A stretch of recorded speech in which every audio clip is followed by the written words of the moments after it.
લાજપોર જેલમાં હત્યાના આરોપીનો ફાંસો ખાઈ આપઘાત. આરોપી હેમંત ઉર્ફે ડેની પાનાચંદ્ર માંગરોળિયાનો આપઘાત. લાજપોર મધ્યસ્થ જેલમાં હાઈ સિક્યોરિટી યાર્ડ નંબર 42માં હત્યાના ગુનાના આરોપીએ ફાંસો ખાઈ આપઘાત કરી લીધો.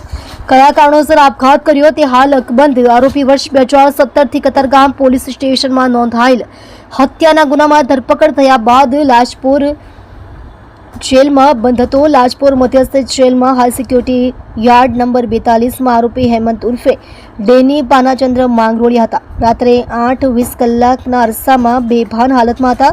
દરમિયાન ત્યાં જેલ કર્મચારીઓ સિક્યોરિટી યાર્ડમાં રાઉન્ડ પર ગયા ત્યારે જાણ થઈ. આપ જોઈ રહ્યા છો ગુજરાતની સૌથી પહેલા ખબર આપતી Surat express news channel. Director Rajesh મંગલેની સાથે. જી આપનું નામ? મારું નામ અમિત પાનાચંદ માંગરોલિયા છે. અમિતભાઈ, શું ઘટના બની છે? કેવી રીતે તમને જાણ થઈ? ઘટના તો મને પોલીસે જાણ કરી. કતારગામ પોલીસે પીસીઆર લઈને આવ્યા હતા ઘરે 10:30 વાગે રાત્રે, અને મને કીધું કે ભાઈને તમારા આ રીતનું થયું છે, એમ કે એને જાતે સુસાઇડ કરી લીધું છે, એટલે તમે આવો એમ. એટલે મેં ત્યારે જ એમને પોલીસવાળા લોકોને કીધું કે મારો ભાઈ સુસાઇડ કર્યો તો એમ છે જ નથી, કેમ કે જે 8.5 વર્ષથી જેલ કાપી રહ્યો હોય એ માણસ 10 દિવસ કે 20 દિવસ માટે શું કામ સુસાઇડ કરે? એ 20 દિવસની અંદર છૂટવાનો હતો, અમારો ઓર્ડર હતો, અમે 20 દિવસમાં એ છૂટવાનો હતો, અને એની પર કોઈ ગુનો જ નહીં હતો, કોઈ ગુનો કબૂલ થયો તો હતો જ નહીં કે ભાઈ આ ગુનામાં હતો. કાચા કામનો હતો, એટલે પાકા કામનો તો હતો જ નહીં. અને મારી એને હાઈ સિક્યુરિટીમાં કેમ રાખવામાં આવ્યો, એનું શું કારણ? એને એવો જેલની અંદર શું ગુનો કર્યો કે હાઈ સિક્યુરિટીમાં રાખવામાં આવ્યો?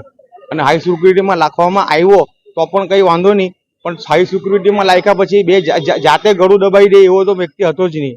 એટલી તો એનામાં હતી અંદર કે ભાઈ મારે 20 દિવસની અંદર તો છૂટવાનું છે, તો હું શાના માટે સુસાઇડ કરું એમ.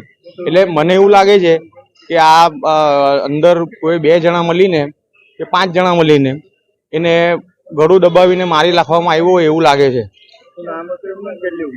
એમનું નામ હતું હેમંત પાનાચંદ માંગરોલિયા. એમની ઉંમર 39 વર્ષ. હવે માંગ શું તમારી? મારી એ જ માંગ છે કે ભાઈ જ્યાં ભલે હાઈ સિક્યુરિટીમાં જે નાખ્યો તો કયા ગુનામાં નાખ્યો હતો, અને હાઈ સિક્યુરિટીમાં, અને હાઈ સિક્યુરિટીમાં નાખ્યા પછી એને સુસાઇડ કર્યું ને એના મારે ફૂટેજ જોવા છે. એ જીવિત હતો ત્યારથી અને જાતે સુસાઇડ કર્યું ને એટલે સમજી લો કે 5 મિનિટનો કે 10 મિનિટનું એને ગળું દબાવ્યું હોય, તો એ મારે 5 થી 10 મિનિટનો વિડીયો જોવો છે.